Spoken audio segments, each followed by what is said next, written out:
خوش آمدید. میں مسعود راجہ بول رہا ہوں اور میرے اس اردو چینل پر آپ کی تشریف آوری کا بہت بہت شکریہ. آج تھوڑی سی اور گفتگو آگے بڑھاؤں گا سیاسیات کے بارے میں. پچھلے 2-3 دن پہلے میں نے ایک غیر جذباتی لیکن تجزیاتی ویڈیو اپلوڈ کی تھی پاکستان کے آج کل کے حالات کے بارے میں، اور اس پر کافی رد عمل آیا. اب یوٹیوب کی خوبصورتی یہ ہے کہ آپ کامنٹس کو ماڈریٹ کر سکتے ہیں، اور جو کامنٹ کرنے والا ہے اس کو کم از کم گوگل اکاؤنٹ چاہیے کامنٹ کرنے کے لیے. تو اتنی زیادہ ٹرولنگ نہیں ہو سکتی، لیکن پھر بھی اس ویڈیو پہ خاص کر کے میں نے کامنٹس کو ماڈریٹ کر کے رکھا تھا، کیونکہ مجھے پتا تھا کہ ایک خاص طبقے کی طرف سے منفی رد عمل آئے گا. اب میں پروفیشنل طور پہ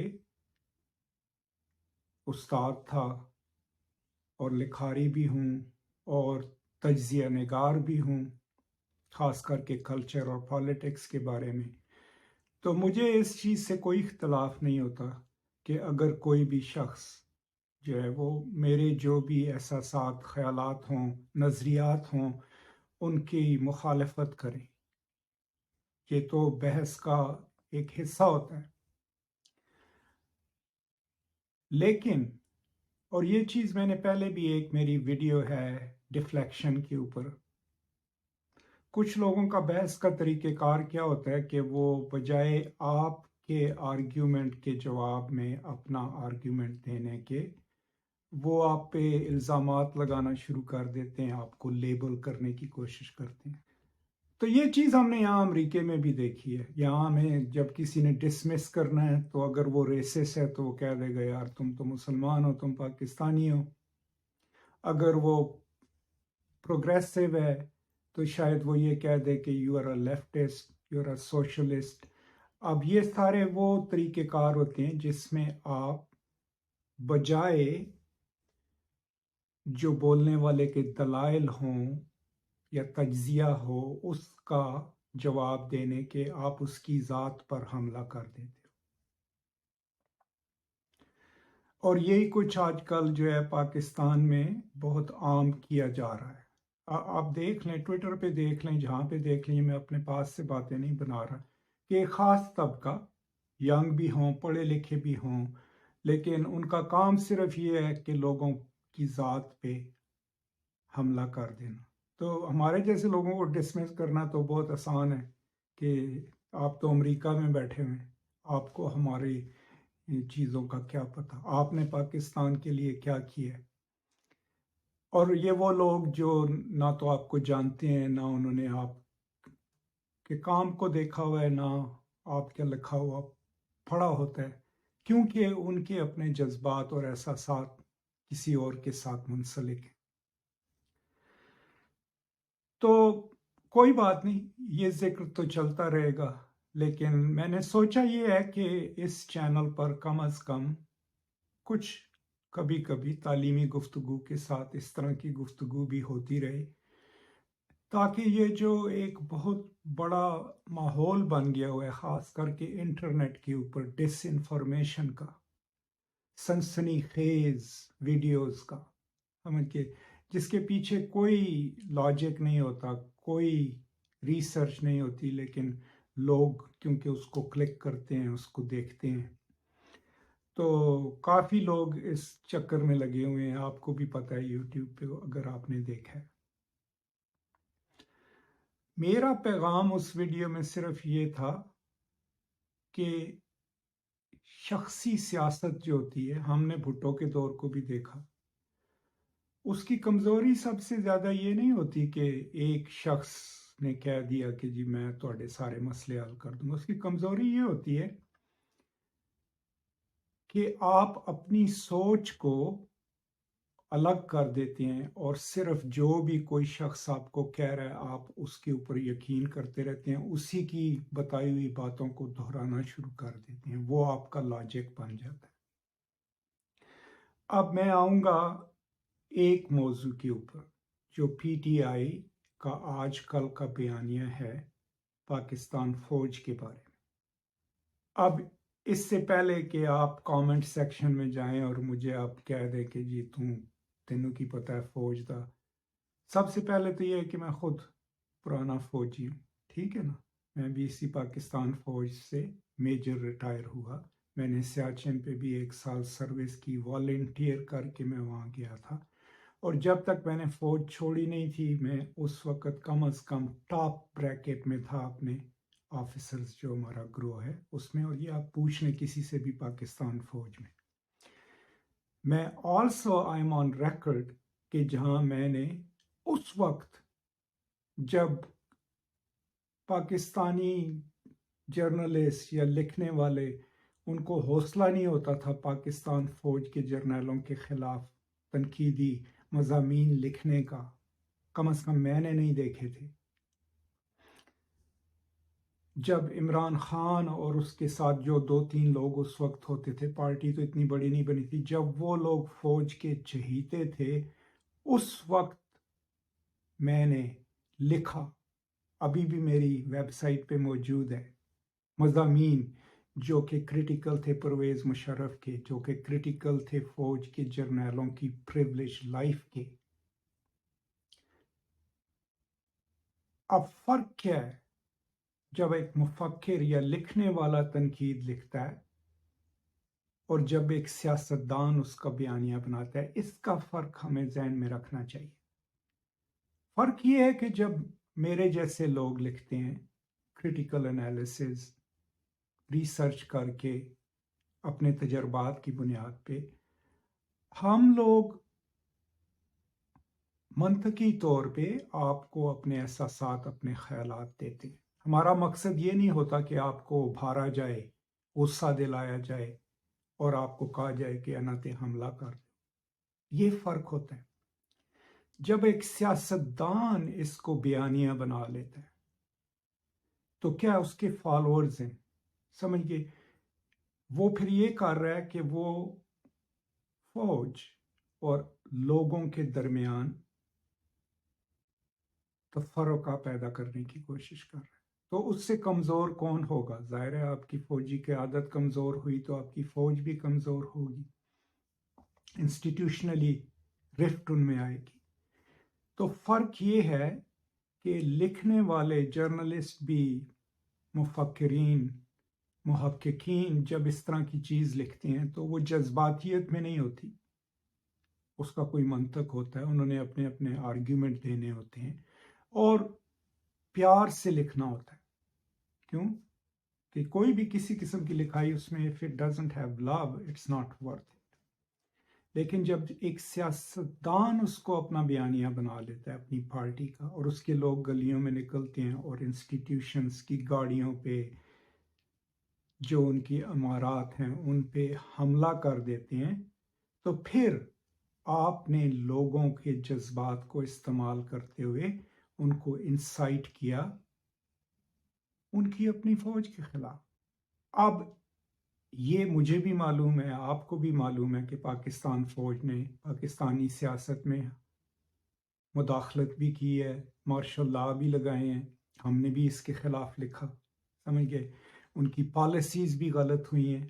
افغانستان میں جو پالیسی تھی عمران خان کی اور فوج کی مل کے، اس کے خلاف میں نے ایک پورا ویبینار بھی کیا جب یہ لوگ طالبان کو لے کے آئے، اور اس کے خلاف میں نے اپنے انگریزی چینل پہ ویڈیوز بھی ریکارڈ کی۔ اس لیے نہیں کہ غلط ہو رہے تھے، سازش ہو رہی ہے، نہیں، اس لیے کہ میں اس کو دیکھ رہا تھا افغانیوں کے نقطۂ نظر سے، کہ اگر ہم ان پہ طالبان کو مسلط کر رہے ہیں، ہم تو ٹھیک ہے نعرے مار رہے ہیں، خوش ہو رہے ہیں، لیکن افغانستان کے لوگ اس کو کس طریقے سے دیکھیں گے اور پھر پاکستان کو کس طریقے سے دیکھیں گے۔ تو اب کہنا یہ تھا کہ یہ فرق کرنا اہم ہے کہ لکھنے والا کیا لکھ رہا ہے، اس کی آڈینس چھوٹی سی ہوتی ہے، وہ کیا کہہ رہا ہے اور اس کو کس لاجک کے تحت لکھنا ہوتا ہے۔ ظاہر ہے آپ نے اگر کوئی ریسرچ پیپر لکھا ہے یا آرٹیکل لکھنا ہے تو اس کے پیچھے آپ کے سورسز ہوں گے، ٹھیک ہے نا۔ اور آپ کوئی بھی ایسی سنسنی خیز بات نہیں کریں گے جس کے پیچھے آپ کے پاس سورس نہ ہو، لاجک نہ ہو۔ سیاستدان جو ہے اس کو اس کی ضرورت نہیں ہے، لیکن اگر وہ لیڈر ہے، قائد ہے، تو اس کے ذہن میں کیا چیز اہم ہونی چاہیے؟ اس کی اپنی ذات، اس کا اپنی نفس غرور، یا ملک کا مفاد؟ اب کوئی بھی ملک، آپ اگر یہ کہہ دیں کہ وہ مسلسل ایجیٹیشن، نفرت کی سیاست کے ساتھ بہتر بنایا جا سکتا ہے، تو نہیں ہو سکتا۔ امریکہ جیسے ملک میں ٹرمپ نے 4 سال میں ایسی نفرت بڑھا دی کہ ابھی تک یہاں پہ لوگ ایک دوسرے سے اس لیے نفرت کرتے ہیں کہ یار یہ ڈیموکریٹ ہے، یہ ریپبلکن ہے۔ اب پاکستان میں پہلے ہی بہت سارے تفرقات ہیں، مذہبی، اس کے علاوہ کلاس کے، ٹھیک ہے نا، فرقہ واریت، علاقائیت۔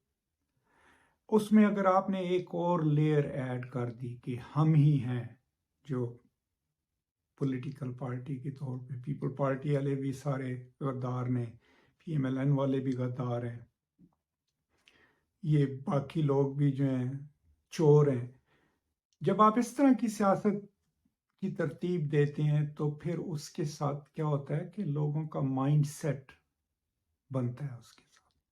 اور وہ صرف یہ نہیں ہے کہ وہ ہر ایک کو تانے دیتے پھرتے ہیں، ان کے ذہن میں ایک دوسرے کے لیے نفرت بھی بڑھتی ہے۔ اب کل الیکشن ہو جائے یا 1 سال بعد ہو جائے، ابھی تک کے جو چیزیں نظر آ رہی ہیں، عمران خان کی پارٹی جو ہے وہ الیکشن جیتے گی۔ اب اس میں تھوڑی سی شاید شک کی بات ہو، لیکن اگر پاپولر ووٹ کاؤنٹ ہوا تو عوام کے ووٹ سے جیت کے آئیں تو بسم اللہ۔ لیکن ہم اپنا حق ساتھ رکھیں کہ لیڈرشپ کو، عمران خان شامل، کہ جب وہ کوئی ایسا عمل کر رہے ہوں یا ایسی بات کہہ رہے ہوں جس میں ملک کا نقصان ہو، تو پھر ہمیں اپنے آپ کو ڈیٹیچ کر کے ان سے سوالات کرنے چاہیے۔ ڈیفلیکٹ نہیں کرنا کہ وہ باقی بھی تو چور نہیں، بیکاز اس سے تبدیلی نہیں آتی۔ تو یہ چیزیں جو ہیں میں آپ لوگوں کے ساتھ شیئر کرنا چاہ رہا تھا۔ ہاں، باقی یہ ہے کہ ظاہر ہے میں پاکستان میں نہیں ہوں، یہ تو آبویس بات ہو گئی نا۔ تو مجھے اگر ڈسمس کرنا ہے تو وہ ڈسمس کرنا ہوگا اس طریقے سے کہ آپ اس کے بارے میں منطقی جواب دیں، اس طریقے سے نہیں کہ یار تم امریکہ میں بیٹھے ہوئے ہو، تمہیں کیا پتا، یا آپ لبرل ہو، یا جو بھی ہو، وہ ذاتیات کی بات ہوتی ہے، اور اس طریقے سے نہ تو اچھی بحث ہو سکتی ہے اور نہ ہی بہتر سوچ بنائی جا سکتی ہے۔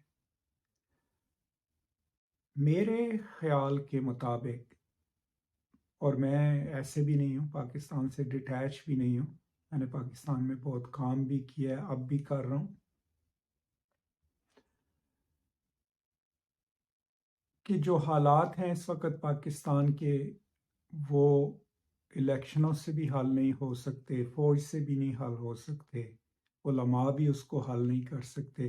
اس کا حل یہ ہے کہ ہم لوگ ایک دوسرے سے نفرت کرنے کی بجائے ایک دوسرے کی طرف ہمدردی سے دیکھیں، پیار سے دیکھیں، اور اپنے تفرقات رکھتے ہوئے، سیاسی جو بھی آپ کے ڈفرینسز ہیں، ہم کہیں کہ نہیں، ہمیں اکٹھے ہو کر کام کرنا ہے اس ملک کے لیے، اس کے مستقبل کے لیے، اس کے بچوں کے لیے، تاکہ جو ہمارے مسائل ہیں،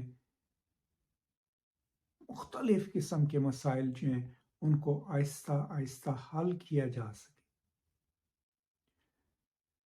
اب یہ بہت آسان ہوتا ہے اس انٹرنیٹ پہ سنسنی خیز باتیں کرنا جن کے پیچھے کوئی سورس نہیں ہے، کوئی لاجک نہیں ہے. آپ بھی دیکھ لو اس انٹرنیٹ پہ کافی بڑے چینلز ہیں پی ٹی آئی کے، ان کے کچھ ہمدردوں کے، اور وہ روز لائیو ویڈیوز ان کی آ رہی ہوتی ہیں، ایسی باتیں جن کے پیچھے کوئی لاجک نہیں ہے.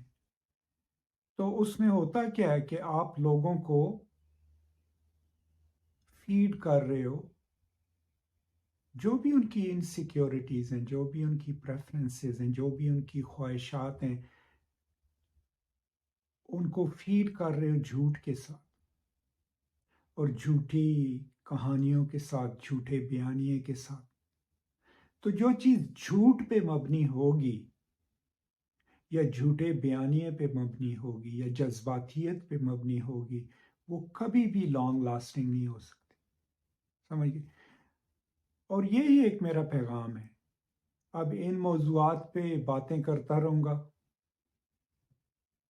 کرپشن کی، جو بھی، لیکن میرا مقصد صرف یہ ہے، یہ شیئر کرنے کا کہ سیاست میں یا معاشرے میں تحمل مزاجی کی ضرورت ہوتی ہے، بردباری کی ضرورت ہوتی ہے، ایک دوسرے کی بات سننے کی ضرورت ہوتی ہے، اور سیاسیات میں پرنسپلز ہونے چاہیے، سیاسیات میں اصول ہونے چاہیے.